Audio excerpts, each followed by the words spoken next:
Hello YouTube, welcome to my solo playthrough of ASL scenario S13 Priority Target from ASLSK Kit number 2. Just another condensed rundown of turn-by-turn play. On with the game. So here's the setup.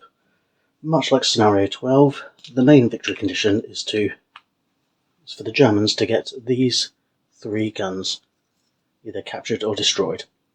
This time they're facing the British and the Greeks. So the Germans have the first turn, they can come in from any side.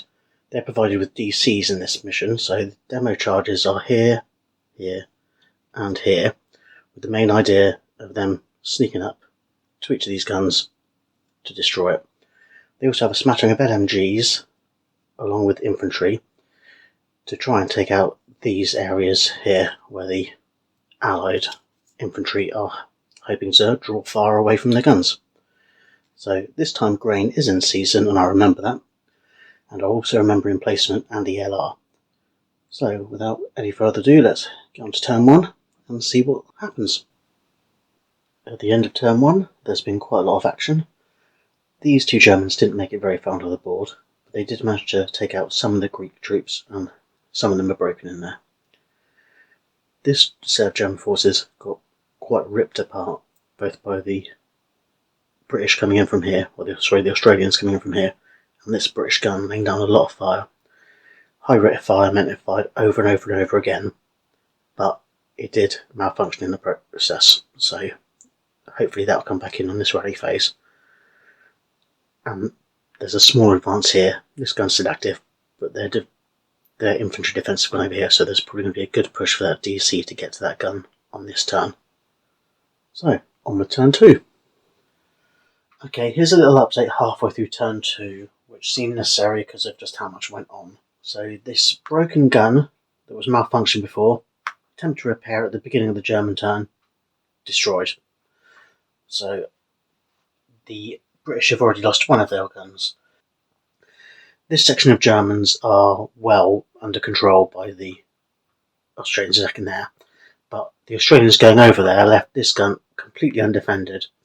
So the Germans managed to rush some troops to it, and when you've got 2 5-4-8s against that 1 2-8 crew, they just didn't have the firepower to survive close combat whatsoever.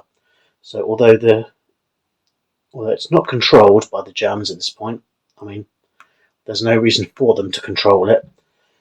Part of the victory conditions is they just need to be the only sole occupant of hexes containing non-captured guns. So if I just leave one squad there, if I can move one of the half squads there, that's enough to keep that. Then the entire German forces now just have to focus on this one remaining gun. The Greeks have been ripped apart over here, so there's a very little Australian and Greek firepower left to keep them off. I mean, as a hope, they're going to move this crew over there, so there'll be 2 crews on 1 gun in the case of morale check failures or being pinned. There'll be a chance to move control that gun around, and hopefully the British will be able to keep firing with that. That said, it's very early in the game and it's looking very much like the Germans have got it already. So let's see how the rest of this turn plays out.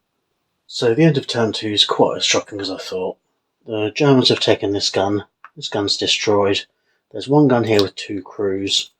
There's a bunch of held, broken morale Germans up here with the Australians keeping some in melee, so that's keeping that firepower down. 2 remaining Greeks are broken under DM. They've got a leader, but they've got morale levels of like 5 or 6. They're not coming back into the fight realistically, not with the Germans here who can keep them DM. The small Australian cadre of troops here, but we've got such a swarm of Germans that we just need to get to that gun and kill that crew. That gun is not going to be able to pick them all off. So possibly not by the end of this turn.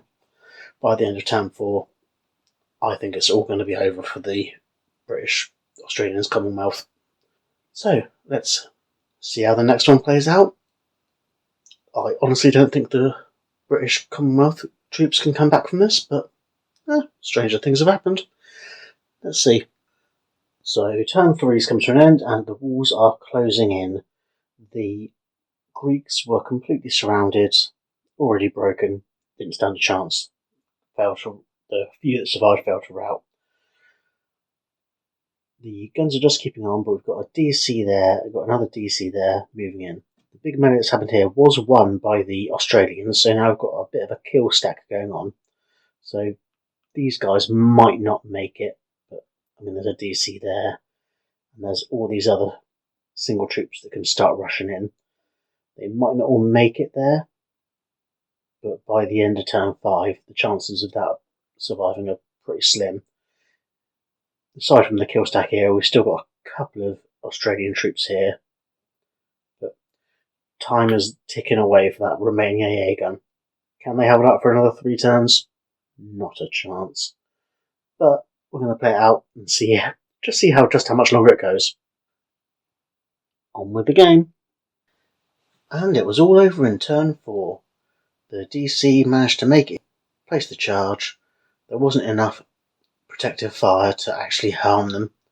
That crew there that's firepower of 2 didn't do anything, and that's kill stack. Just got unlucky with the dice rolls. So, yeah, in the end, quite an easy win for the Germans. The 2 errors I think I made, mainly on the Australian-British side, was leaving this gun over here unprotected. So the minute the Australian forces moved over there, and the Germans could just take that gun, that was a third of the victory already gone. The gun here, the fact it's got a rate of fire 3 is great for producing firepower, but it's only got a 40mm barrel, so you're looking at 4 on the IFT, which is the chance of getting anything from those kind of rolls is quite low. So you're making lots of shots, but you're not really doing a huge amount of damage. You're just getting lots of chances to do it. But with every chance to do damage, there's another chance for it to malfunction. It was unlucky that the malfunction turned into a destruction, but even so, the sheer amount of German troops in this scenario compared to the Allied troops that you've got to try and hold them off with it's overpowering. Because there's certain setup rules with the AA guns, they can't be within 3 hexes of a building. They've got to be at least 5 hexes away from at least one other gun. It kind of limits the options you can use, especially as you're not allowed to use HIP either. Not that I can really use HIP properly in solo. So this scenario is definitely balanced towards the Germans. I mean, the 4 Greek squads you get, or 2 squads, 2 half squads, they are absolutely useless. You can't set up them anywhere where there's British or Australians anyway, so that limits their possibilities. So I'm really not sure how differently I'd play it. And of course, where the German setup rules is they can come in from any edge whatsoever, you've got to kind of cover your bases somewhat, because if you set up too much close to one edge, you know they're going to come in there. But at the same time, it's a lot easier for them to get to the gun. And with the guns spread out, and they've got to be away from buildings, you're limited what terrain you've got for your infantry support to protect the guns with. So, yeah, all in all, I'm not surprised the Germans won that one, but I'm also not very sure what I'd do differently. That said, I did enjoy it. I played out to the very end, and 4 turns seems plenty. I'd be very interested to play this scenario against another human and see how they react differently, but I do think the Germans have the upper hand here, regardless of the situation. If you have any suggestions of how you'd deal with this scenario, go and leave them in the comments, and I'll be happy to hear what your thoughts for strategy are, or where you think I really ballsed up on the setup. Thanks for watching, and feel free to come on back. Happy gaming!